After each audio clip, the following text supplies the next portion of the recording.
today? Is he back to full strength? Well, I don't know about full strength, but like I labeled it from the very beginning, it's day to day, and I hope that he'll play on Saturday. But it's not how I feel; it's how he feels. So or I should say Wednesday. So we'll see how he's feeling, and hopefully we can get him out there. You hang your hat on rebounding, guys lead the league.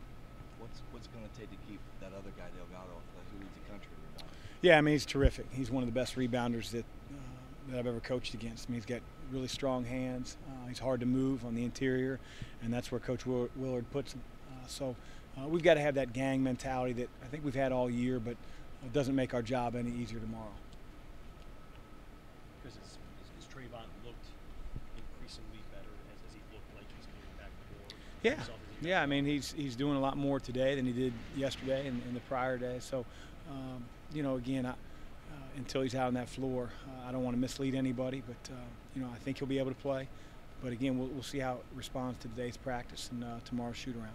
How tough has it been for you to manage all these minutes for guys who aren't used to getting all these minutes? Suddenly they've occurred.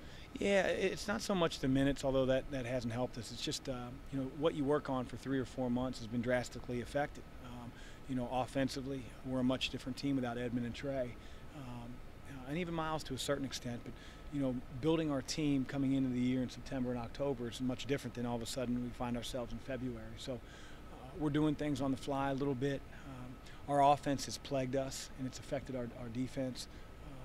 I don't worry about numbers of guys. We have guys that are willing to step up, but it's more the execution than what we're doing on both ends of the floor that we have to clean up.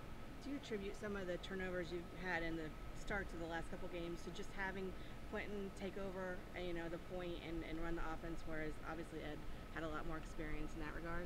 Well, Quentin's assist-turnover ratio hasn't been the problem.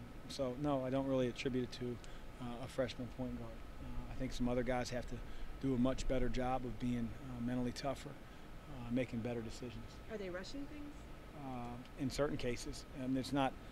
I can't point to one thing. If I could, then I think we could easily fix it, and that's been a little bit of the rub. Hey, Coach. All right. Yep.